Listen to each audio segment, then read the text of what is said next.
आता आपण थेट जाऊयात नागपूरमध्ये सरसंघचालक मोहन भागवत बोलतायत. आदरणीय पद्मश्री श्रीमती संतोष जी यादव, विदर्भ प्रांत के माननीय संघचालक जी, नागपुर महानगर के माननीय संघचालक जी, नागपुर महानगर के माननीय सहसंघचालक जी, श्रद्धेय संतवृंद, उपस्थित नागरिक सज्जन, माता भगिनी एवं आत्मीय स्वयंसेवक बंधु,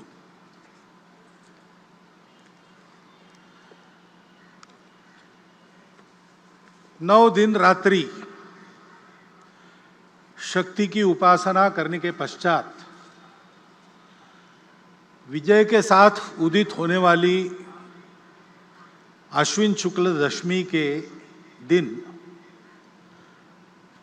हम अपने इस विजयादशमी उत्सव को संपन्न करने के लिए यहाँ पर उपस्थित हैं. शक्ति सारी बातों का आधार है. शक्ति शांति का भी आधार है. शुभ कामों को करने के लिए भी शक्ति चाहिए.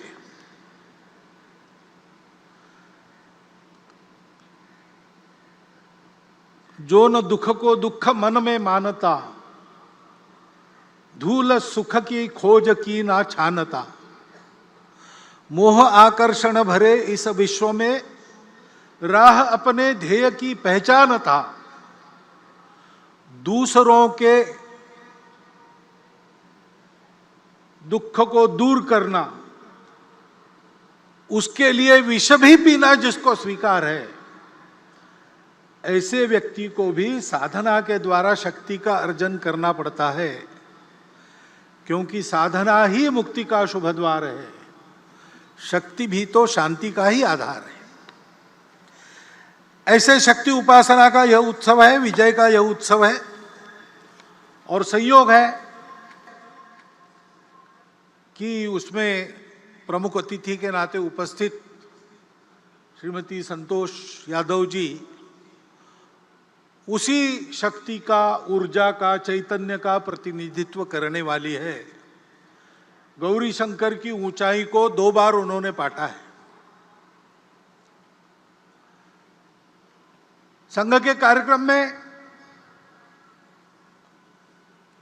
ऐसे समाज की जो कर्तृत्व संपन्न, प्रबुद्ध, सबके लिए आदर्श उपस्थित करने वाली माता भगिनी है, उनको निमंत्रित करना, उनका उपस्थित रहना, उनका प्रमुख अतिथि बनना, ये डॉक्टर साहब के समय से ही चलता आ रहा है.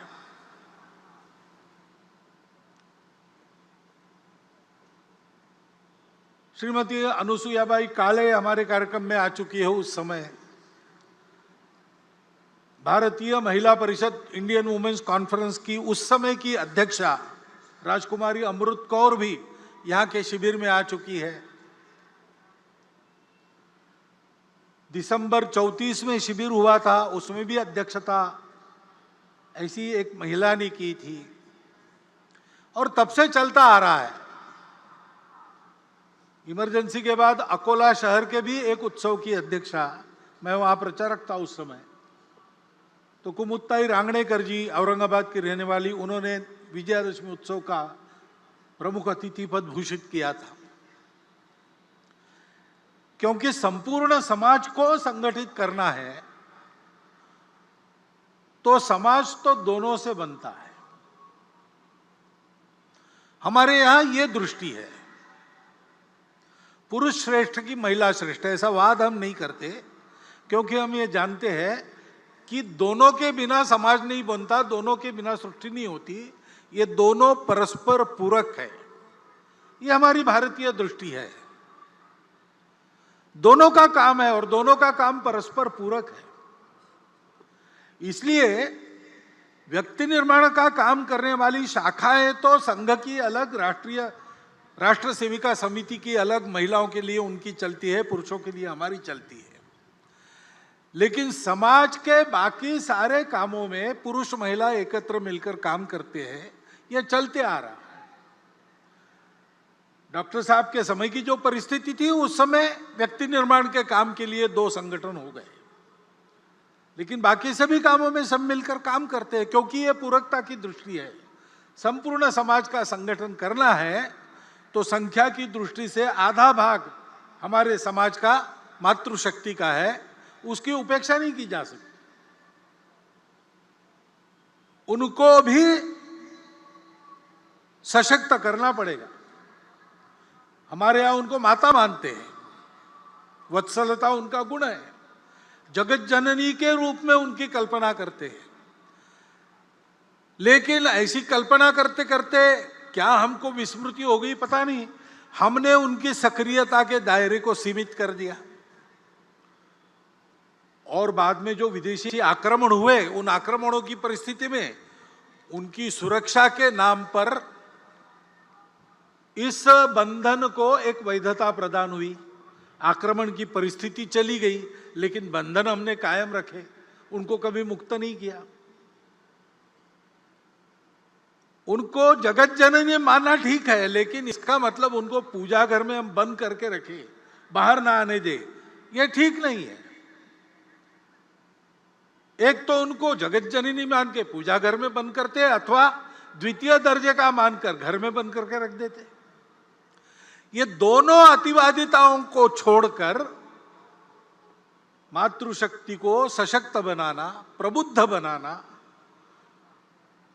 उनको बराबरी के अधिकार से सार्वजनिक कार्यों में, परिवार के कार्यों में सर्वत्र निर्णय की स्वतंत्रता और निर्णय में बराबरी की साझेदारी देते हुए सक्रिय करना, इसकी आवश्यकता है। 2017 में विविध संगठनों में काम करने वाली और हमारी महिला कार्यकर्ताओं ने सारे भारत का एक बहुत बड़ा मातृशक्ति का सर्वे किया था। सब प्रकार की महिलाएं उसमें उन्होंने सर्वे में ली थी, यानी सन्यासिनियों से लेकर तो बड़े बड़े उद्योग चलाने वाली महिलाओं तक सबको उसमें लिया था। भारतवर्ष में महिलाओं का इतना समग्र सर्वेक्षण ये पहली बार हुआ है। वो सर्वे प्रसिद्ध भी हुआ, उस सर्वे को सरकार के पास भी दिया गया। दिल्ली में ही उसका लोकार्पण निर्मला जी सीतारामन जी के हस्ते हाथ में हुआ था, मैं था वहां पर। उस सर्वे के निष्कर्ष भी यही है, जो सब पुरुष कर सकता है मातृशक्ति कर सकती है। मातृशक्ति जो सब कर सकती है वो सब काम पुरुष नहीं कर सकते, इतनी उनकी शक्ति है। और इसलिए उनको इस प्रकार प्रबुद्ध बनाना, सशक्त बनाना, उनका सशक्तिकरण करना, उनको काम करने की स्वतंत्रता देना और कार्यों में बराबरी की सहभागिता देना। दुनिया भर में जो व्यक्तिवादी और स्त्री मुक्तिवादी आंदोलन चलते हैं, उनके 5वें फेज के बाद अब 6वां पेज चल रहा है, उसमें वो भी अपने दृष्टिकोण को अनुभवों से मोड़कर इसी रास्ते पर आ रहे हैं। और इसलिए उस मातृशक्ति के जागरण का महत्वपूर्ण काम अपने परिवार से प्रारंभ करते हुए सार्वजनिक कार्यों में, संगठन संस्थाओं में भी उसको लागू करते हुए हमको समाज के पास ले जाना पड़ेगा, क्योंकि बिना उनके सहभाग से पूर्ण समाज की संगठित शक्ति खड़ी नहीं होगी। और पूर्ण समाज की संगठित शक्ति जब काम करने लगेगी, तब अपने देश के नवोत्थान के सारे प्रयास पूर्ण सफल होंगे, तब तक नहीं होंगे। आज हम उस नवोत्थान की आहट देख रहे हैं। हमारी प्रतिष्ठा दुनिया में बढ़ गई है, हमारी विश्वासार्हता बढ़ गई है। जिस प्रकार से हमने श्रीलंका के संकट में उसकी सहायता की, यूक्रेन के भूमि पर अमेरिका और रशिया की जो लड़ाई हो रही है, उसमें अपने देश के हित को ध्यान में रखते हुए और जागतिक मानवता के हित को भी कम न करते हुए जिस प्रकार की भूमिका हमने रखी, हमारी बात सुनी जा रही है, हमारा वजन बढ़ रहा है, हमको बड़ा आनंद होता है। राष्ट्रीय सुरक्षा के मामले में हम उत्तरोत्तर सफल होते चले जा रहे हैं और स्वावलंबी होते चले जा रहे हैं। कोरोना की विपदा से बाहर आने के बाद अब हमारी अर्थव्यवस्था धीरे धीरे पूर्व स्थिति पर आ रही है और वो आगे जाएगी, ऐसी भविष्यवाणी दुनिया के सभी अर्थतज्ञ कर रहे हैं। खेल के क्षेत्र में भी नीतियों में जो अच्छा परिवर्तन आया है वो तो है ही, लेकिन हमारे खिलाड़ी ओलंपिक्स में और पैरा ओलंपिक्स में भी अपनी कर्तृत्व को दिखा रहे, विजय प्राप्त करके देश का नाम रोशन कर रहे। अभिमान से हमारा सीना फूल जाता है। अभी अभी दिल्ली में कर्तव्य पथ का उद्घाटन हुआ, लोकार्पण हुआ। उसमें प्रधानमंत्री जी के भाषण में उन्होंने अपने देश के नवोत्थान के इस उदय काल के दृश्य को स्पष्ट किया है। सांस्कृतिक प्रतीक, आर्थिक प्रगति के प्रतीक, हमारे देश के स्वाभिमान के प्रतीक, स्वतंत्रता के लिए जिन्होंने अपना प्राणार्पण किया उनके गौरव के प्रतीक कैसे कैसे खड़े हो रहे, उसके पीछे अपने समाज का कर्तृत्व कैसे दौड़ रहा है, इस सारा वर्णन आपने भी सुना है। इस नवोत्थान की आहट को सुनकर हम भी प्रसन्न होते हैं और हम भी कदम से कदम मिलाकर आगे बढ़ने की इच्छा करते हैं। लेकिन इस दिशा में आगे बढ़ना है तो आत्मनिर्भर, ऐसा शब्द उपयोग करते हैं हम। आत्मनिर्भर भारत की आहट हो रही है, लेकिन हमारी आत्मा क्या है उसकी स्पष्ट जानकारी चाहिए। गोलमोल नहीं चलेगा, क्योंकि आत्मनिर्भरता के पथ का प्रकाश वो आत्मा ही देती है। तो हम क्या है, हमारी आत्मा क्या है, इसकी जानकारी स्पष्ट, और शासन, प्रशासन, समाज, नेतृत्व, कार्यकर्ता, इन सब में समान प्रकार की होनी चाहिए। ऐसा होने से हमारा पथ स्पष्ट होता है, क्योंकि ये प्रगति का पथ सीधा तो नहीं होता है, कोई भी पथ सीधा नहीं होता है, क्योंकि उसको परिस्थिति से जाना पड़ता है और परिस्थिति जैसी है वैसा ही जाना पड़ता है।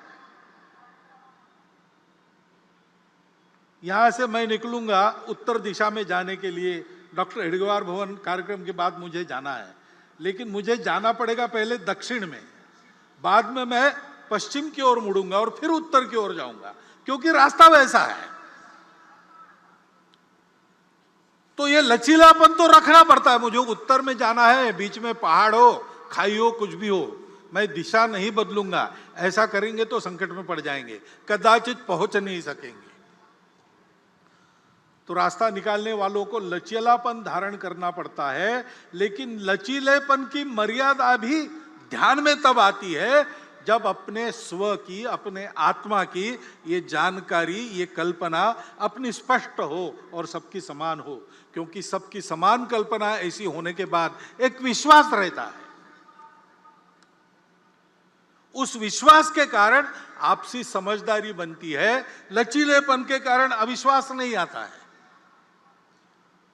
तो परस्पर समझदारी, विश्वास का भी वातावरण बनता है,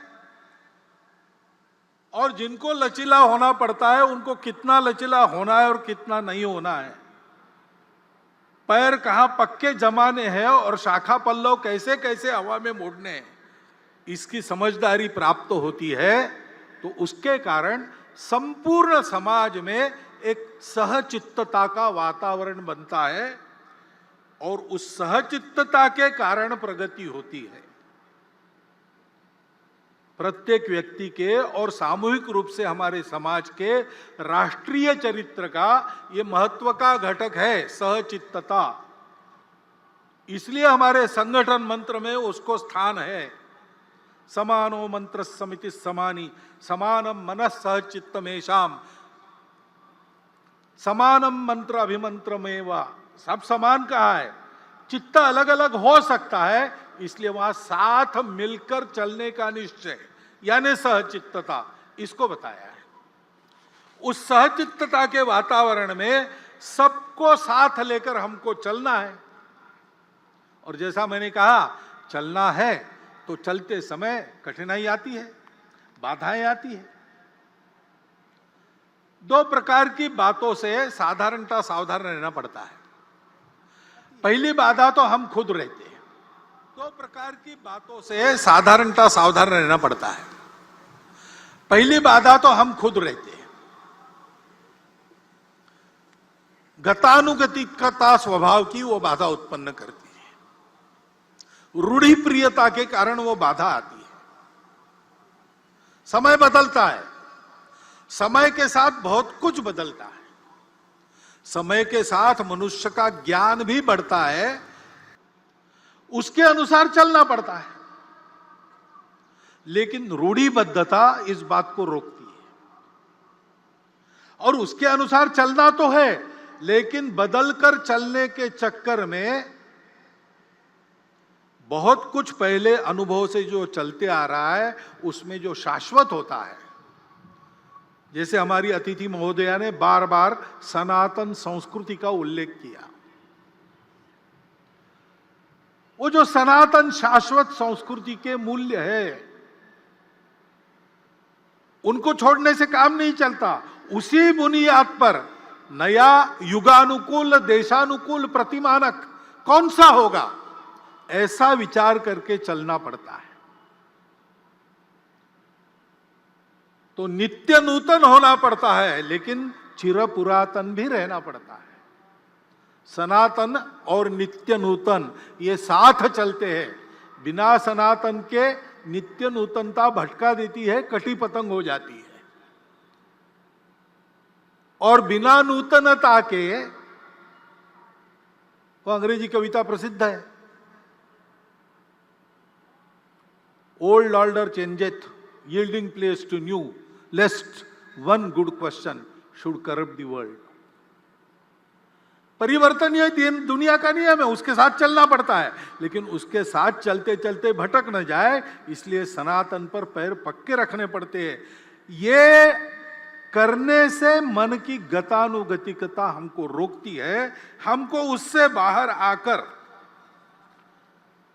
अपने उस सनातन संस्कृति के मूल्यों का युगानुकूल देशानुकूल अभिव्यक्ति करने वाला रूप क्या है, संपूर्ण दुनिया से जो आता है उसमें भी लेने लायक क्या है, उसको देशानुकूल कैसे बनाते, ऐसा विचार करना पड़ेगा। दूसरे प्रकार की जो बाधा है, सनातन मूल्यों का क्षरण न हो, ये देखकर चलते समय और भी एक बाधा है, वो बाहर से आती है, जो भारतवर्ष की प्रगति को होने नहीं देना चाहते। उसलिए भारतवर्ष के समाज में किसी प्रकार का सद्भाव सामंजस्य जो नहीं चाहते, जिनके स्वार्थों को मार मिलेगी ऐसा उनको डर लगता है, ऐसा होने से वो सारी शक्तियां बाधा उत्पन्न करती है। अब उनके साधन भी होते हैं, अपना स्वार्थ साधने के लिए असत्य विमर्श पैदा करते हैं, गलत विमर्श पैदा करते हैं, हमको भटकाने के लिए, हमारे मन में द्वेष उत्पन्न करने का प्रयास करते हैं, हमारे बीच दूरियां बढ़ाने का प्रयास करते हैं। ऐसे सतत उनके प्रयास चलते हैं जिससे इस देश में एक आतंक का वातावरण हो, कलह बढ़े, देश में एक प्रकार से अराजकता हो जाए, नियम कानून के प्रति सम्मान न रहे, किसी को और कोई बंधन न रहे, डर न रहे, अनुशासन न रहे। इस प्रकार की कार्रवाइयां उनकी चलती रही है, वर्णन करने का जरूरत नहीं, हम सबको पता है, हम सब उसको अनुभव कर रहे हैं। और हम उनको पैठ दे इसलिए वो हमसे नजदीकी जताते हैं। जाति के नाम पर, पंथ संप्रदाय के नाम पर, अपने निहित स्वार्थों के नाम पर भी हमारे हमदर्द बनकर आते हैं। उनके इस चंगुल में फंसना नहीं। राष्ट्र विरोधी ऐसी बातों का निर्भयतापूर्वक और निर्मोही होकर अपने पराये का विचार न करते हुए हमको निषेध ही करना पड़ेगा, प्रतिकार भी करना पड़ेगा। शासन प्रशासन इनको नियंत्रित या निर्मूल करने का जो प्रयास करता है उसमें उनके सहयोगी बनना पड़ेगा। ये कार्रवाइयां चल रही है, भोलेपन से समाज उसमें फंसे नहीं। एक बहुत पुराना मराठी भावगीत मुझे याद आता है, शायद लता जी ने ही गाया है। उसमें यह कहा गया है, वाढवीत भेद भावा दुष्टतोचा फिरतो कावा। भेद भावों को बढ़ाते हुए दुष्टता अपने छल कपट कर रही है। गाठुनिया भोळ्या जीवा अंधारात घालील घाव। अंधेरे में आघात करेंगे लोगों के भोलेपन का लाभ उठाकर। चित्त नित्य सावध ठेवा, नित्य सावधान रहो। एक लक्ष्य लाओ न डोळे, एक लक्ष्य के तरफ अपनी नजर गड़ा के रखो, उस लक्ष्य का भान रख के सावधान रहो। वो लक्ष्य क्या है? स्वाभाविक है, भारत का परम वैभव यही अपना लक्ष्य है। और इस लक्ष्य के लिए इस प्रकार सजगता से समाज का सबल और सफल सहयोग आवश्यक है। क्योंकि परिवर्तन आता है, परिवर्तन लाने वाले उपकरण रहते हैं, शासन है, प्रशासन है, समाज में तरह तरह के संगठन हैं, संस्थाएं हैं, एनजीओ काम करती है। लेकिन इन सबकी यशस्विता समाज का जब तक उनको समर्थन मिलता नहीं, समाज में जब तक वो परिवर्तन आता नहीं, तब तक ये सफल नहीं होती। कई इसके उदाहरण हैं। अब कई बार हम लोग मातृभाषा माध्यम, हमारे बच्चे अपनी भाषा को भूल रहे हैं, आजकल लोगों को समझ में नहीं था, तकरार करते हैं। ये भी कहते हैं नीति में चाहिए, नीति में चाहिए। अब नई शिक्षा नीति आई, उसके तहत उच्च शिक्षा तक धीरे धीरे मातृभाषाओं का आगमन हो रहा है। आगे चल के लागू हो जाएगा, पुस्तकें भी तैयार हो जाएगी, पढ़ाने वाले भी तैयार हो जाएंगे। लेकिन क्या हम अपने बच्चों को मातृभाषा माध्यम में पढ़ाने के लिए भेजते हैं? कि एक जो मिथक चलता है, करियर के लिए अंग्रेजी आवश्यक है। करियर के लिए अंग्रेजी आवश्यक नहीं है। मैं अकेला ये नहीं कहता हूं। पुणे में एक प्रदीप लोखंडे जी है, सप्रेम नमस्कार विनंती विशेष, ऐसा उनका नाम पड़ा है। क्योंकि उनकी एडवर्टाइजमेंट एजेंसी थी, तो मार्केट सर्वे करने के लिए वो हर गांव के सरपंच कोतवाल को पत्र भेजते थे कि आपके यहाँ बाजार है क्या, उस बाजार में लोग क्या खरीदते हैं क्या नहीं खरीदते, उनसे जानकारी लेते थे। उनका डाटा इतना समग्र और पूर्ण है कि उस समय महाराष्ट्र सरकार भी उनसे डाटा लेती थी अगर आवश्यकता पड़ी तो।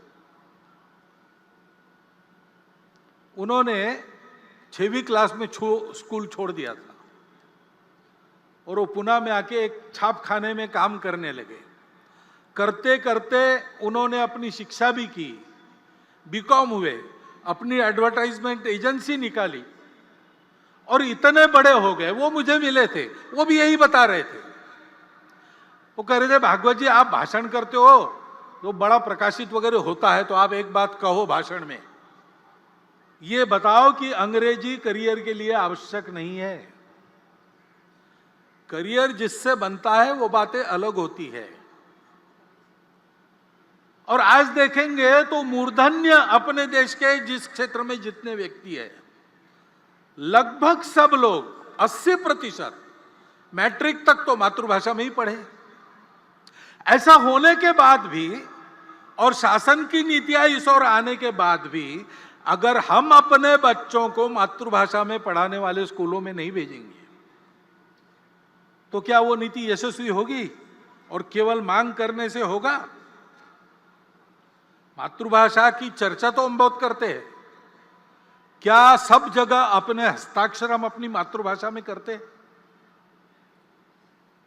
क्या हमारे घर पर जो नाम फलक टंगा है, नेम प्लेट,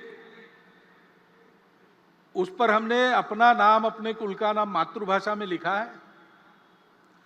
अपने घर के कार्य प्रसंगों के निमंत्रण हम भेजते हैं, अपने परिचित मित्र लगभग सब 90% तो भारत के ही होते हैं, रिश्तेदार भी भारत के ही होते हैं।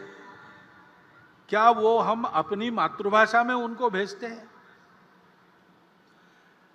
अपने से जब ये परिवर्तन समाज करता नहीं, तब तक मातृभाषा की नीति कैसे सफल होगी?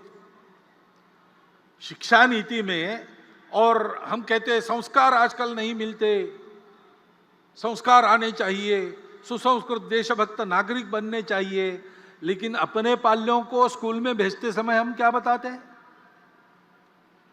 ऐसा पढ़ो कि अधिक कमाओगे, ऐसा बताते हैं कि ऐसा पढ़ो कि देश के उत्तम नागरिक बनोगे, ऐसा बताते हैं। पाल्यों को अगर हम ये मंत्र देकर भेज रहे हैं कि कुछ भी करके अधिक कमाने वाली डिग्री लो, तुमको उस डिग्री का ज्ञान लेने की इच्छा हो ना हो, मन के विरुद्ध पैसा पैसा पैसा पैसा ऐसा होने के लिए तुमको वही करना चाहिए।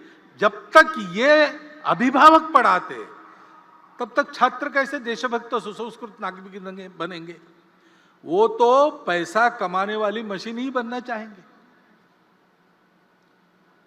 शुरू समाज से होती है सारी बातें।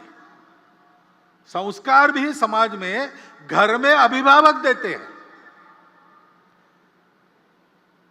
सामाजिक आयोजनों में और माध्यमों के द्वारा, जननेताओं के द्वारा संस्कारों का वातावरण होता है।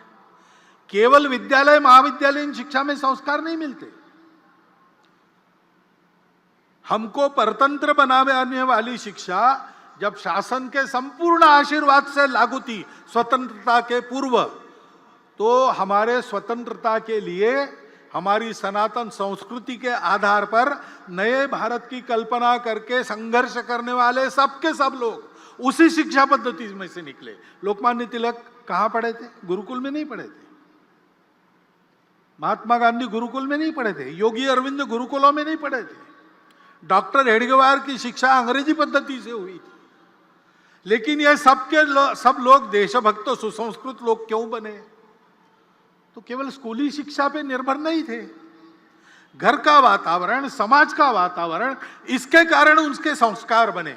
समाज का यह दायित्व बनता है, प्रत्येक परिवार का जो समाज की छोटी इकाई है उसका यह दायित्व बनता है। वहां परिवर्तन नहीं आएगा तो कैसे शिक्षा नीति संस्कार लाने में सफल होगी? दूसरी ऐसी ही स्वास्थ्य की आवश्यकता रहती है। हम चाहते हैं, हमारा प्रस्ताव भी है, आप सबकी इच्छा है कि सबको सुलभता से मिले, सस्ते में मिले, और समग्र विचार करके, सभी पाखियों का विचार करके जिसको जो लागू होता है ऐसा देने वाली, एक शब्द चलता है प्लूरोपैथिक, ऐसी चिकित्सा पद्धति, ऐसी चिकित्सा व्यवस्था सरकार करे। ठीक है, लेकिन स्वास्थ्य केवल उपचार पर निर्भर नहीं रहता। बीमार होने पर उपचार की बात है, बीमार न होने के लिए कुछ करना पड़ता है। इलनेस की व्यवस्था हमारी अपेक्षा ठीक है, लेकिन वेलनेस का काम हमको भी करना पड़ता है। अब सरकार के नीति के कारण और उनके आशीर्वाद से भी योग की बात रूढ़ हो रही, सब लोग योगासन करें ऐसा प्रयास चल रहा है। संयम की आदतें, सार्वजनिक स्वच्छता की आदतें, इन सारी बातों में शासन की नीति तो अग्रसर हो रही। हमारी आदतें बदली है क्या? हम अपना कचरा कहां पर डालते हैं? हम अनावश्यक कचरा करते हैं क्या?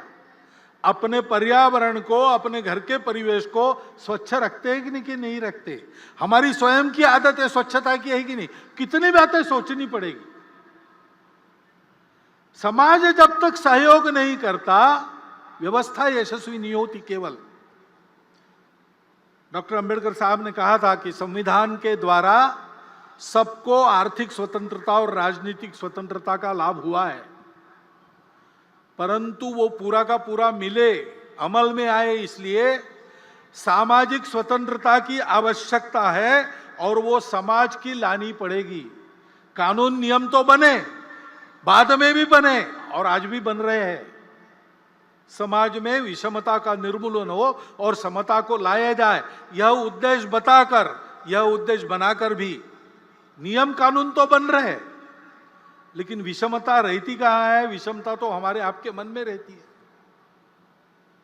ऊपर ऊपर का इलाज होने से क्या होगा? अंदर तो नासूर सड़ता रहेगा। और इसलिए मन से उसका निर्मूलन होना चाहिए, समाज मन से विषमता चली जानी चाहिए। उसके लिए हम सबको काम करना पड़ेगा। मैं और मेरा कुटुंब, इसके मित्र, हमारे आसपास समाज में जितने प्रकार बाकी लोग मानते हैं, जाति मानते होंगे, भाषा मानते होंगे, पंथ संप्रदाय मानते होंगे, सब में मेरे अपने मित्र रहेंगे, जिनका मेरे घर और मेरा उनके घर आना जाना रहता है। सब वर्गों में ऐसे कुटुंब हमारे कुटुंब के मित्र रहेंगे, जिनके यहाँ हमारा आना जाना, उनका हमारे यहाँ आना जाना, उठना बैठना, खाना पीना, ऐसे संबंध है। और सामाजिक स्तर पर कम से कम मंदिर, पानी, स्मशान सबके लिए एक हो। छोटी मोटी बातों को लेकर आपस में झगड़ा ना हो। ये घोड़ी चढ़ सकता और वो घोड़ी नहीं चढ़ सकता, ऐसी मूर्खतापूर्ण बातें अब समाज के आचरण से चली जाए, इसका प्रयास करना पड़ेगा। यह प्रयास समाज में होगा, हम सब लोग करेंगे, संघ के स्वयंसेवक करेंगे, समाज के सुबुद्ध नागरिक करेंगे, तब तो विषमता का निर्मूलन होगा और आर्थिक और राजनीतिक स्वतंत्रता प्रत्येक व्यक्ति तक पहुंचाने वाली सामाजिक स्वतंत्रता का लाभ हमको होगा। यह हम सबको करना पड़ेगा। आर्थिक उन्नति के लिए भी रोजगार की बात आती है। अब बहुत सारी बातें चल रही है, स्किल ट्रेनिंग हो रहा है, उद्यमिता को बढ़ावा देने वाली नीतियां आ रही है, और हम सब लोग चाहते हैं हमारी अर्थव्यवस्था कैसी हो? रोजगार उन्मुख हो, रोजगार बढ़ाने वाली हो, उपभोगवाद रहित हो, शोषण मुक्त हो, पर्यावरण की मित्र हो। सारी दुनिया आजकल ऐसा ही विकास चाहती है, हम भी चाहते हैं, परंतु हमारे जीवन से भोग वृत्ति को हमने निकाल दिया कि हमारे जीवन में संयम है। हम अपने परिवार में रहन सहन में सादगी बरतते हैं, जितना आवश्यक उतना ही खर्चा करते हैं कि अपने वैभव का प्रदर्शन करने के लिए लुटाते हैं। हमारी प्रवृत्ति क्या है? हम इसकी चिंता करते हैं कि नहीं कि मेरे करने में, मेरे अपने लिए कमाने में किसी का शोषण न हो। योगः कर्मसु कौशलम गीता में कहा है, और तथागत ने कुशलस्य उपसंपदा कहा है। वो कुशलता ये है, अपना जीवन चलाना, दूसरे किसी के जीवन को हानि बिना पहुंचाए। ये हमारी परंपरा है। क्या हमारे जीवन में वो आई है? बीच में चली गई, हम स्वार्थी बन गए।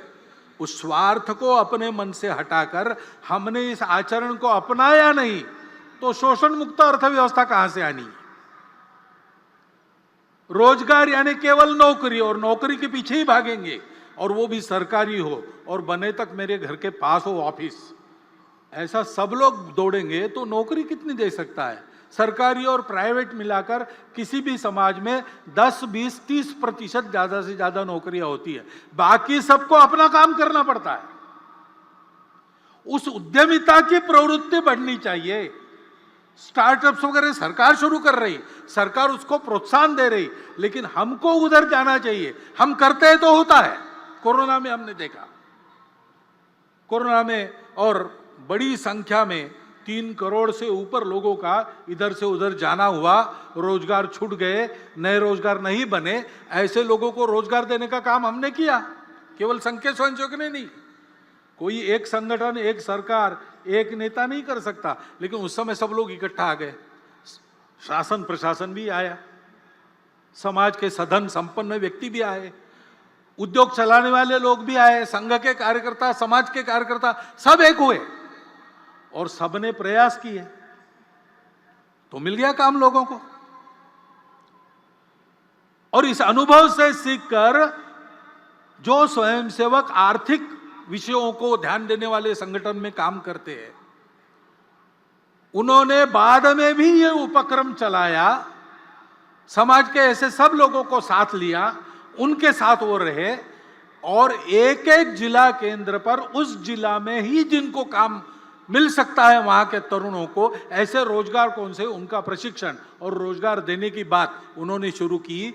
350 जिलों में ये काम शुरू हो गया है, सब जिलों में शुरू होगा और अभी तक बड़ा उल्लेखनीय रोजगार देने का काम उनके द्वारा हुआ है। आंकड़े मेरे पास नहीं है, नहीं तो मैं बताता, लेकिन ये मुझे मालूम है कि 350 जिलों में जिला केंद्र से ये काम शुरू हो गया है। ये हम अगर करेंगे नहीं तो अकेली सरकार और प्रशासन कितना रोजगार बढ़ा सकते?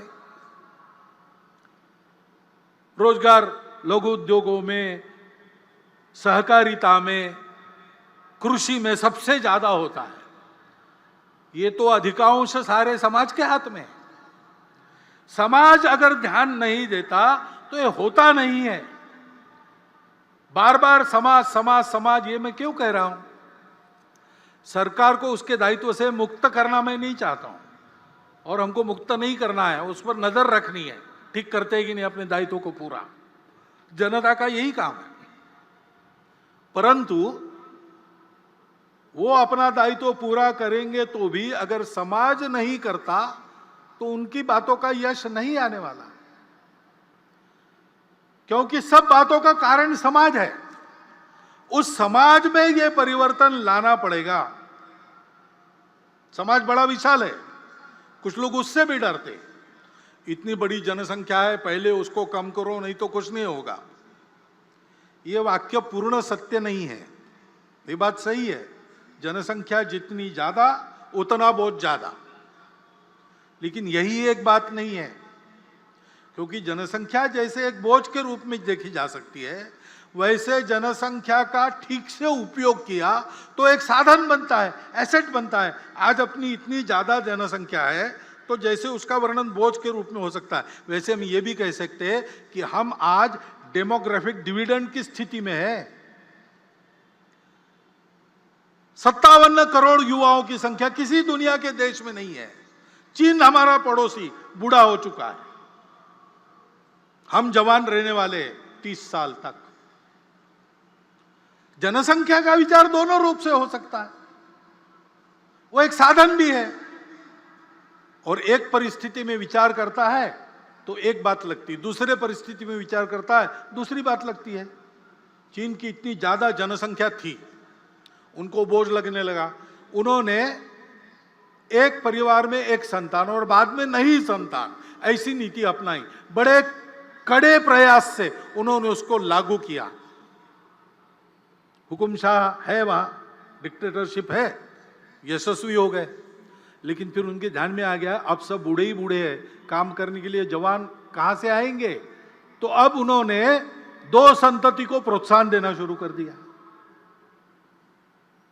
हमारे यहां क्या है, हमको भी विचार करना पड़ेगा। हमारा देश 50 वर्षों के बाद कितने लोगों को खिला सकता है?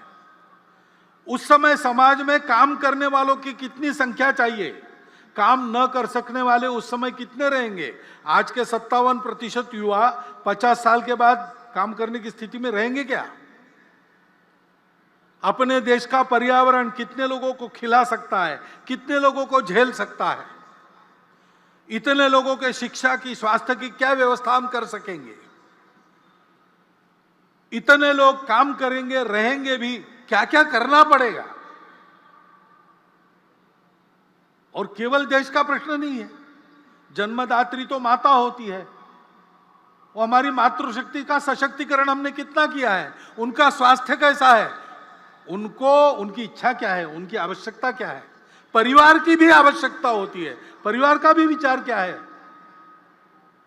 यह एक समग्र विचार करके एक नीति बनानी पड़ती है।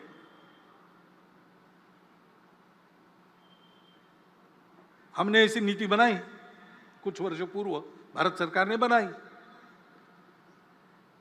और 2.1 ऐसा एवरेज संतान, हमने उसको इतनी अच्छी तरह लागू किया, दुनिया को भी ये उम्मीद नहीं थी, वो आश्चर्य कर रही है। उससे भी नीचे हम आ गए 2 तक। लेकिन बहुत नीचे आना भी गड़बड़ होता है, क्योंकि घर के बच्चों को सामाजिक व्यवहार का प्रशिक्षण परिवार में मिलता है। परिवार में संख्या चाहिए, अपने बराबरी के भी 2-3 लोग चाहिए, ऊपर के भी चाहिए, नीचे के भी चाहिए। तो सबसे बात कैसे करना, सामाजिक संस्कार कैसे होता है, अपने अहंकार को कैसे संयमित करना पड़ता है, ईगो मैनेजमेंट कैसी करनी पड़ती है, ये सारी बातें सीखनी पड़ती है। उसके लिए परिवार की संख्या भी चाहिए। और जनसंख्या बहुत कम हो गई तो फिर बढ़ना बंद होता है, तो समाज के समाज लुप्त हो जाते हैं, भाषाएं लुप्त हो जाती है। कितनी भाषाएं दुनिया की बोलने वाले नहीं रहे, भाषाएं समाप्त हो गई। और इसलिए ऐसा समग्र विचार करना चाहिए। और ये भी हम देखते हैं कि जनसंख्या में प्रमाण का भी संतुलन चाहिए। हम भुगते हैं, जनसंख्या का असंतुलन हुआ तो 50 साल पहले उसके गंभीर परिणामों को हमने भुगता। और केवल हमारा ऐसा हुआ ऐसा नहीं, आज की तारीख में पूर्व तिमोर नाम का एक नया देश बना, दक्षिण सुदान नाम का नया देश बना, कोसोवो बना। जनसंख्या में पंथ संप्रदाय के प्रमाण में अंतर आने से नए देश बन गए, देश टूट गए। यह असंतुलन जन्मदर एक भाग है उसका, लेकिन जोर जबरदस्ती या छल कपट से, लालच से मतांतरण, ये सबसे बड़ा फैक्टर है। और जहां सीमा पार से घुसपैठ होती है, वहां घुसपैठ से भी ये होता है। उस संतुलन का भी ध्यान रखना देश हित की दृष्टि से अनिवार्य बात है। और इसलिए जनसंख्या की एक समग्र नीति बने, वो सब पर समान रूप से लागू हो, एक बार बनने के बाद किसी को छूट न मिले और समाज इसको स्वीकार कर ले। इसलिए उसके लिए मन बनाकर उसको लाया जाए, इसकी आवश्यकता है। क्योंकि फिर से समाज में अगर उसको नहीं माना तो नीति क्या करेगी? समाज स्वीकार करता है, अगर लाभ देने वाली बात है, स्वार्थ की बात है, समाज सहर्ष स्वीकार करता है, उसको लिए समझाना नहीं पड़ता। लाभ दिखता है या 3 साल के बाद, 5 साल के बाद, 10 साल के बाद बच्चों को मिलने वाला है, ये अगर पक्का है, समाज उसको स्वीकार करता है। लेकिन जहां देश के लिए छोड़ना पड़ता है, हमको नहीं मिलेगा किसी और को मिलेगा, जलना बंद करके देना पड़ता है, वहां समाज में सहयोग दिखता है कि प्रतिरोध दिखता है? सवाल बात है। जो ऐसा त्याग करना पड़ता है, जो ऐसी तपस्या करनी पड़ती है, उसको भी समाज स्वीकार करे। इसलिए स्व की जागृति का महत्व है, क्योंकि समाज यानी हम है। एक मैं यहां हूं, लेकिन मेरा समाज, हमारी सबकी एक समान पहचान है। वो हमारी समान पहचान कौन सी है? सौभाग्य से भारतवर्ष में इतनी सारी भाषाएं हैं, इतने सारे पंथ संप्रदाय है। विदेशों के आक्रमण के कारण भी कुछ संप्रदाय हमारे यहां बन गए, हमारे ही लोग उस संप्रदाय में हैं। उनकी पूजाएं पंथ संप्रदाय विदेशी है, वो यहां के हैं। कुछ दशकों पूर्वज उनके वही थे जो हमारे। इतने सारे खान पान रीति रिवाज है, इतने प्रांत है, इतने सारे प्रकार है लोगों के, तो स्वार्थ भी अलग अलग हो जाते हैं। फिर भी सदियों से हमारा राष्ट्र जीवन का एक सनातन अक्षुण्ण प्रवाह चला है। भारत का अस्तित्व सदा रहा है, व्यवस्थाओं की भी विविधता रही, राज्य भी अनेक रहे, लेकिन सदैव भारत रहा, भारत एक रहा। पूरे भारत की प्रशस्ति रामायण में है, पूरे भारत की प्रशस्ति बाद के महाभारत में है। पूरे भारत की प्रशस्ति कालिदास में ने भी लिखी है, गुरु नानक देव जी ने, श्रीमद शंकर देव जी ने, सुब्रमण्यम भारती ने, रविन्द्रनाथ टैगोर ने, सब लोगों ने। क्या समय था, कौन सी व्यवस्था थी, राज्य एक थे या अनेक थे, राज्य करने वाले अपने थे या विदेश के थे, बिना इसका विचार किए पूरे भारत का स्तुतिगान गाया है। हमारा देश उस समय से एक देश है, एक राष्ट्र है, क्योंकि इन विविधताओं को स्वीकार करने की बात हमारे समझ में बहुत प्राचीन समय में आ गई। हमारे पूर्वजों ने यह प्राप्त किया सत्य कि सारा अस्तित्व एक की अभिव्यक्ति है। उस एक को जान लो तो कभी फीका न पड़ने वाला शाश्वत सुख प्राप्त होता है, और इसलिए उसको प्राप्त करने के लिए उपभोग को छोड़ के चलना, ऐसा जीवन और वो प्राप्त करना, ये परम लक्ष्य, ऐसा तरीका सब अपना है, क्योंकि सब एक से, मैं जिससे बना हूं, मैं जिसको व्यक्त करता हूं, दूसरे जगह, दूसरे रूप में, दूसरे प्रकार से, दूसरे नाम से, दूसरे रूप में कोई और उसको वही प्रकट करता है, और इसलिए वो दिखता अलग है लेकिन मेरे से अलग नहीं है, वो मैं ही हूं। उसका सुख मेरा सुख, उसका दुख मेरा दुख। ये हमारे पूर्वजों ने पहचाना, संपूर्ण पृथ्वी को एक कुटुंब माना और संपूर्ण विश्व एक घर बने, इस प्रकार का लक्ष्य लेकर जीवन कैसे जीना, इसका आदर्श संपूर्ण दुनिया को देने के लिए एक समन्वय की संस्कृति बनाकर स्व के आधार पर इस राष्ट्र का निर्माण किया। वो संस्कृति, वो हमारे पहचान का पहला आधार है, वो हमारे राष्ट्रीयता का पहला आधार है, जिसको बार बार सनातन सनातन कहा हमारे प्रमुख अतिथि महोदया ने। वह हमारी चलती हुई भारतीय संस्कृति, खान पान, रीति रिवाज वगैरह ऊपर की बात है, आचार धर्म है, वो बदलते रहता है, लेकिन मूल्य समान है, क्योंकि इस सत्य के वो है, वो कोई कल्पना नहीं है, थियरी नहीं है, उस सत्य को साक्षात किया, वो सत्य सदा विद्यमान रहता है। उसके आधार पर हमने कहा कि धर्म से चलो। क्या धर्म है? सत्य, करुणा, शुचिता, तपस, बस 4 बातें। बाकी किसकी पूजा करना, किधर पैर करके सोना, कौन सा कपड़ा पहनना, कब क्या खाना पीना, आचार धर्म है, देश काल परिस्थिति के अनुसार बदलता है। जो चलता है वो रखो, जो बदलना है वो बदलो, परंतु जो भी करोगे, जिस किसी नाम रूप से करोगे, वो सत्य होना चाहिए, सत्य से मेल खाने वाला होना चाहिए, उसमें सबके प्रति करुणा चाहिए, संवेदना चाहिए, अंतर्बाह्य शुचित्व धारण करके तुम ये विचार करोगे तो ये करुणा संभव है, ये सत्य संभव है, और उसके लिए तुमको तपश्चर्या करनी पड़ेगी। ये 4 जिसमें नहीं है, इस 4 में से एक का भी अधिक्षेप या तिरस्कार जिस बात में होता है वो अधर्म है, चाहे वो चलता आया हो। इसलिए अस्पृश्यता अधर्म है, जात पात की विषमता भेद अधर्म है। कहीं भी लिखा हो इसमें सत्य हम सब एक है, इसका अधिक्षेप होता है। इसमें परस्पर संवेदना करुणा का अधिक्षेप होता है, इसमें तन मन की शुचिता का अधिक्षेप होता है, और इसमें तपस की प्रतिष्ठा कम हो जाती है। और कुछ नहीं, बस इतना चाहिए, बाकी आपकी मर्जी, इसके बाहर नहीं जाना। को खोजने की फुर्सत मिली, इस सत्य के तरफ हमको मोड़ने वाली परिस्थिति मिली, इसलिए हमको ये मिला। वो भारत माता वास्तव में हमारी जगत जननी भारत माता है देह विश्व, आत्मा है भारत माता, सृष्टि प्रलय पर्यंत अमर यह नाता। क्योंकि बाकी किसी के पास वो जोड़ने वाली बात नहीं है, बाकी की किसी के पास ये 4 मूल्य नहीं है, बाकी किसी के पास इतना गौरव संपन्न इतिहास परंपरा नहीं है। इस भूमि ने हमको अन्न जल तो दिया ही, पुष्ट तो किया ही, विश्व की प्रतिष्ठा दी, और हमको अपना संस्कार दिया।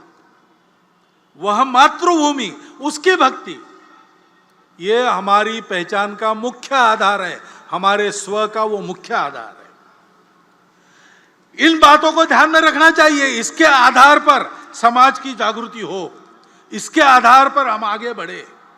इसी को हम हिंदुत्व कहते हैं। संघ का सारे समाज को यही आह्वान है, क्योंकि ये सारे समाज की विरासत है।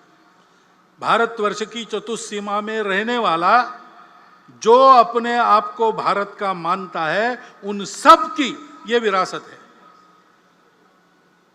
ये विचार हिंदू राष्ट्र का विचार है, ऐसा लोग कहते हैं, क्योंकि वो है हिंदू राष्ट्र का यही विचार है। इसलिए हम कहते हैं हिंदुस्तान हिंदू राष्ट्र है। इन बातों को मानने वालों का संगठन हम कहते हैं हम हिंदू संगठन करते हैं। हम किसी का विरोध नहीं करते, सर्वेशाम अविरोध चलता है।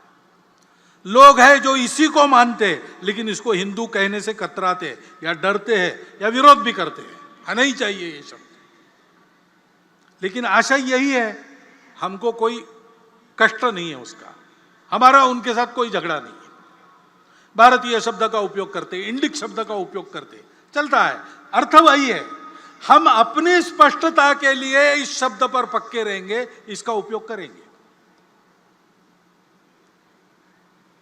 और सत्य, करुणा, शुचिता और तपस के आधार पर संगठित शक्ति का निर्माण करेंगे। ऐसे आधार पर जो शक्ति खड़ी होती है वो कभी उपद्रवी शक्ति नहीं बनती, क्योंकि उसके साथ शील रहता है। प्रार्थना में है हमारे, अजय्यांच विश्वस्य देहीश शक्ति। हमने अजय्य शक्ति मांगी भगवान से, जिसको कोई जीत नहीं सकता ऐसी शक्ति मांगी। जिससे हम सबको जीते ऐसी शक्ति नहीं मांगी, क्योंकि हमको जीतना नहीं, हमको जोड़ना है।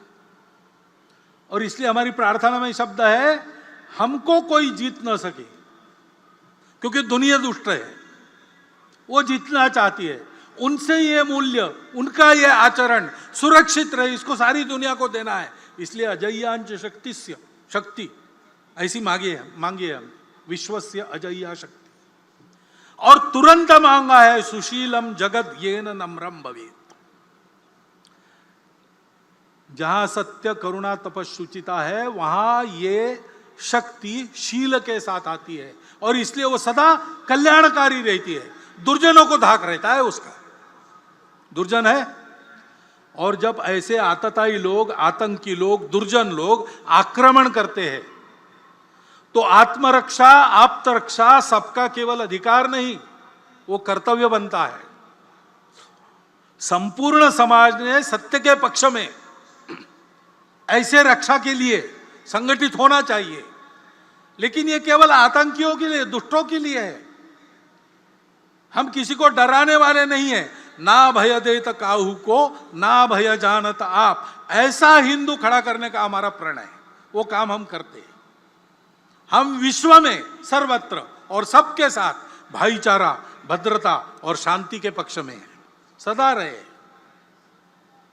लेकिन लोग डराते, अरे संघ वाले मारेंगे, अरे हिंदू संगठन होगा ना तो सबको बाहर जाना पड़ेगा। यह हवा फैलाते हैं। ऐसा कुछ डर मन में है, और है इसलिए उसका निराकरण करने की इच्छा मन में लेकर तथाकथित अल्पसंख्यक समाज के कुछ बंधु पिछले वर्षों में हमसे मिलते रहे हैं, और हम भी मिले हैं, हमारे प्रमुख अधिकारी उनसे मिले हैं।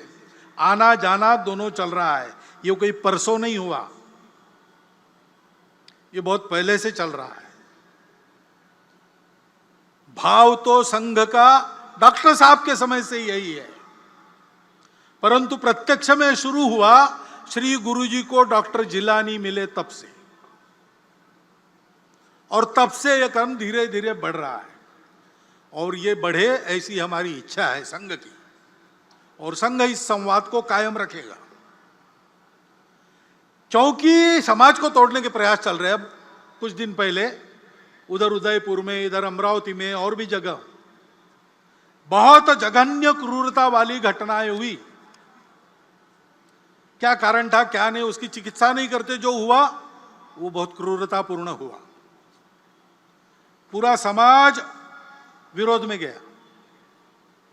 हमेशा होता नहीं है, लेकिन इस बार मुस्लिमों के भी कुछ प्रमुख लोगों ने इसका विरोध किया, उसको गैर इस्लामिक बताया।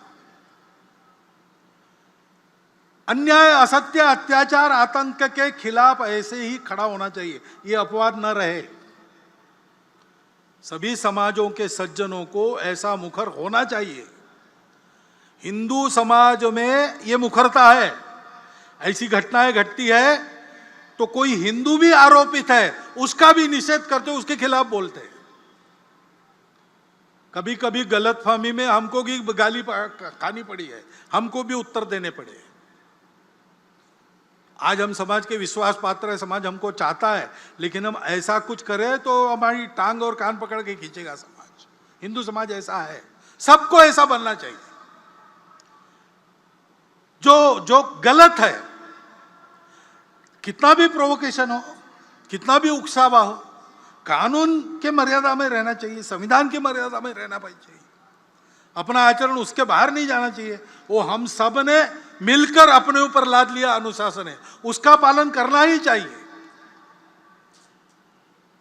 नहीं करते तो गलत आचरण है, उसके खिलाफ मुखर होना चाहिए। ये मुखरता समाज का स्वभाव बनना चाहिए।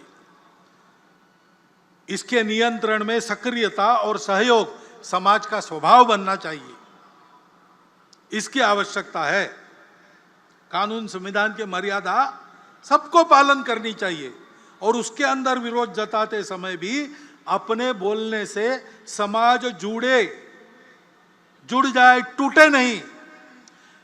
दिल को किसी के तोड़े मत, श्रद्धा को ठेस न पहुंचाए। इसकी चिंता करनी पड़ेगी, इसका ध्यान रखना पड़ेगा।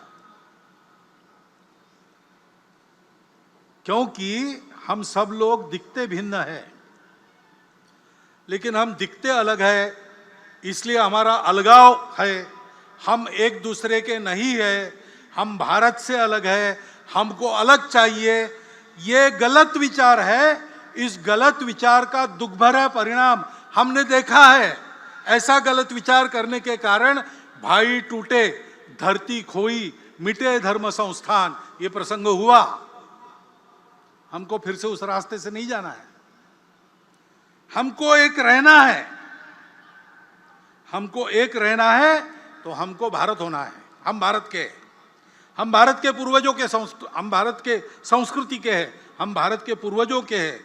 हम चाहे पंथ संप्रदाय से अलग अलग हो, भाषा प्रांत से अलग अलग हो, खान पान रीति रिवाज अलग अलग हो, हम समाज और राष्ट्रीयता के नाते एक है। यही हमारे लिए तारक मंत्र है। ये स्वतंत्रता का 75वां वर्ष है। योगी अरविंद, उनका भी जन्मदिन 15 अगस्त का ही था। तो 15 अगस्त 1947 को उन्होंने एक संदेश दिया। उसमें उन्होंने 5 स्वप्न अपने बताए। पहला स्वप्न था स्वतंत्र अखंड एकात्म भारत। उन्होंने कहा कि स्वतंत्रता मिल गई और अपने संविधान के कारण सारे अलग अलग संस्थान एकत्र होकर एक देश बना। मुझे बड़ा अच्छा लगता है, परंतु पाकिस्तान हुआ, भारत का विभाजन हुआ। इसके कारण हिंदू मुसलमानों की खाई दूर होने के बजाय एक नई शाश्वत राजनीतिक खाई बन गई। ये गलत हो गया। जिस किसी मार्ग से जाना है उस विभाजन को जाना चाहिए, नहीं तो भारत की उन्नति, भारत की प्रगति और शांति और भारत का दुनिया में जो योगदान अपेक्षित है उसके मार्ग में ये सदा बाधा बनता रहेगा। दूसरी बात उन्होंने कही कि विश्व को एक करना मैं चाहता हूं। उसके लिए यूनो वगैरह जैसी संस्थाएं बन गई द्वितीय महायुद्ध के पश्चात। ये अच्छी बात है, वहां जरा न्यायपूर्ण बात होनी चाहिए। भारत को उसको सशक्त करना पड़ेगा। और इसलिए तीसरा स्वप्न, भारत की आध्यात्मिकता का सारे विश्व में सर्व संचरण होना पड़ेगा और विश्व की मानवता पर अतिमानस का अवतरण होना पड़ेगा। यानी मानवता सामान्य रूप से उन्नत होनी पड़ेगी। इन 5 स्वप्नों को वो देखते थे। उन्होंने अपने पत्र में वो लिखा, संदेश में लिखा। और इसलिए कर्तव्य का जो संदेश उन्होंने उसमें लिखा है वो हम सब के लिए अतिशय मननीय और करणीय संदेश है। उसको मैं आपको पढ़ के बताता हूं। मूल अंग्रेजी में है पत्र, वो हिंदी में है, मैं करता हूं और बताता हूं। महर्षि अरविंद कहते हैं, राष्ट्र के इतिहास में ऐसा समय आता है जब नियति उसके सामने ऐसा एक ही कार्य, एक ही लक्ष्य रख देती है जिस पर अन्य सब कुछ, चाहे वह कितना भी उन्नत या उदात्त क्यों न हो, न्योछावर करना ही पड़ता है। हमारी मातृभूमि के लिए अब ऐसा समय आया है जब उसकी सेवा के अतिरिक्त और कुछ भी प्रिय नहीं, जब अन्य सब उसी के लिए प्रयुक्त करना है। यदि आप पढ़ें तो उसी के लिए पढ़ो। शरीर, मन व आत्मा को उसके सेवा के लिए ही प्रशिक्षित करो। अपनी जीविका इसलिए प्राप्त करो कि उसके लिए जीना है। सागर पार विदेशों में इसलिए जाओगे कि वहां से ज्ञान ले आकर उससे उसकी सेवा कर सके। उसके वैभव के लिए काम करो। वह आनंद में रहे इसलिए दुख झेलो। इस एक परामर्श में सब कुछ आ गया। आज का समय देखते हैं तो आज भी हमारे लिए कर्तव्य का यही संदेश है। गांव गांव में सज्जन शक्ति, रोम रोम में भारत भक्ति, यही विजय का महामंत्र है।